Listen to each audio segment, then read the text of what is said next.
We knew this was a real important game for us. One, it was our last road game. We're really playing for our seniors today, last game away.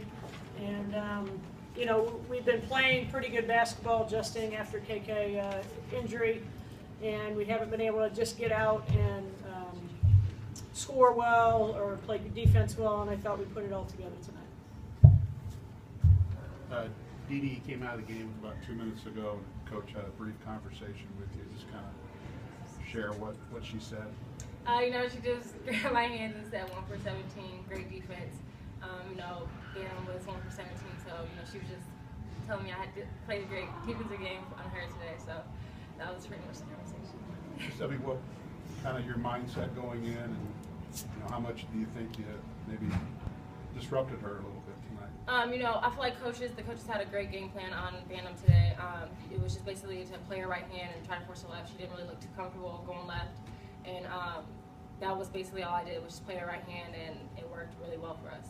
The fact that you've had experience guarding her before, just how much does that play into it? You know, Bantam's a great player, but you just have to go out there and do what you can. Like I said, coaches had a great game plan against it, and I feel like that was like the best way to play defense on her because she just really looked uncomfortable. This Courtney, just kind of unfamiliar territory for you guys in the first half.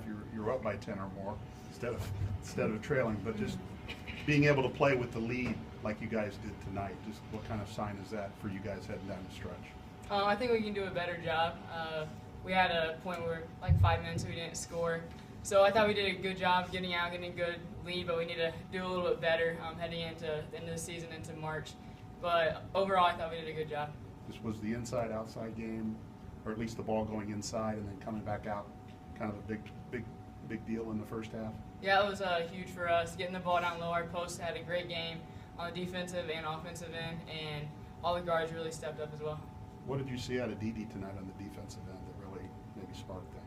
I think Dee Dee's one of the best defenders in the country when it comes to locking down other players. She's been that way for the last 4 years, and even in high school, so for 8 years she's been like that. So she's a fun player to watch on defense. Camille, just getting some of their bigs in foul trouble tonight, how important was that?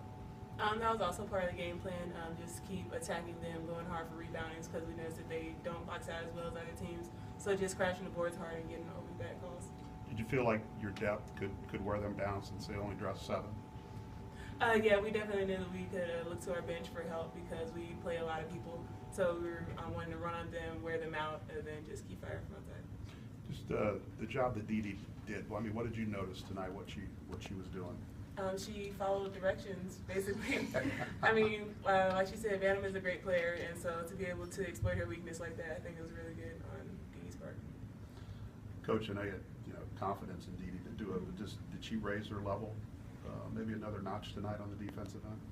Well, I think, we always talk about how she guarded Maya Moore, when we played at UConn, and, said, she was the best in the country. And, Dee Dee she loves that. She loves that goal is to, be able to stop. But Dee Dee did a fantastic job. April had to play her probably 4 or 6 minutes, and then the post players had to hedge hard and get over top. So it was a whole team attack, but when it came down to it, she's one of the best one-on-one players, and, Dee Dee just did a great job locking her down. So how did you think your team played with that double-digit lead? I thought they played very well. As a coach, I'm never satisfied, and I get on them and I yell and scream, and just because I don't want them to be satisfied. Don't look at the scoreboard because we were ahead. Iowa was ahead by 18 on us, and we came back and won. Anything's possible. They got it down to about 14 or 12, and then we hit a shot. We hit free throws, so that kind of eased us a little bit. But no, I was very pleased at the play and the effort, especially on the defensive end. Just the rebound, I haven't seen the final numbers, but I think Camille and Whitney and Lisa really crashed the board hard tonight and did allow some of that transition and for Moses to get a couple threes. Yeah, our 4 post players, Tori played, and I thought Camille and Tori played the best games tonight, really did. Whitney and Lisa were solid, but I thought those 2 in particular. But that's what they should be doing. That's their job, is to rebound so they can kick it outside. And, so I thought our post play, that depth was very, very good. Camille, you went up against one of the Big Ten's best post players in Amanda's WBB tonight, but you really limited her inside, blocked a couple of shots. What did you see from her, and how were you able to do that? I see that she's just a freshman, so I think that her potential is like crazy. But just not feeling intimidated because she's bigger going in, just like just knowing that you have a task and going in prepared to do that task. Just Courtney, to finish out the regular season on the road with a win, and you know you guys got some pretty big road wins this year. Just that momentum now, as you look down the line in the tournament, just having these kind of road wins, what does that mean for you guys? It's huge when it comes to when they're doing the pairings or seeing how we've won on the road, and we've had huge wins on the road this season. And especially at the end of March or end of February, heading into March, we always want to be winning, and the coaches do a great job of preparing us to peak at the right time. And so we just have to keep it going with these next 2 home games.